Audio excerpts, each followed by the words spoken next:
ঘরে কিন্তু সব সময় গরুর মাংস টিকিয়ে বানিয়ে খাই, তো ভাবলাম আজকে মুরগির টিকিয়া বানিয়ে খাই। তো মুরগির টিকিয়াটাও কিন্তু অনেক স্বাদের হয়। আমি হচ্ছে মুরগিটা সিদ্ধ করে নিয়েছি ময় মশলা দিয়ে, আর অল্প পরিমাণের বুটের ডাল আলাদা সিদ্ধ করে নিয়েছি। তো মুরগি যেহেতু এটা বেশি একটা ব্লেন্ড করা যাবে না, তাহলে কিন্তু মুখে লাগবে না, ভালো লাগবে না। তো মুরগিটা সিদ্ধ করার পর আমি হাফ হাফ ব্লেন্ড করেছি। তো যাই হোক, এটা হয়তোবা তোমরা অনেকেই জানো।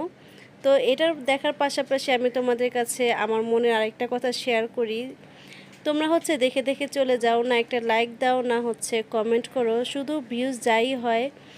তো একটা কিন্তু লাইক কমেন্ট দিলে কিন্তু আমার কোনো ইনকাম নেই এটাতে, জাস্ট আমার হচ্ছে ভালো লাগে, আমার দেখতেও ভালো লাগে, আর হচ্ছে কমেন্ট আসলে কিন্তু উৎসাহ এমনিই লাগে। তো ভালো মন্দ যেটাই হয় কমেন্টে কিন্তু জানাবা। আর একটা যদি শেয়ার করে দাও তাহলে কিন্তু কোনো কিছু হয়ে যাবে না, তাহলে কিন্তু অনেকে দেখার এটা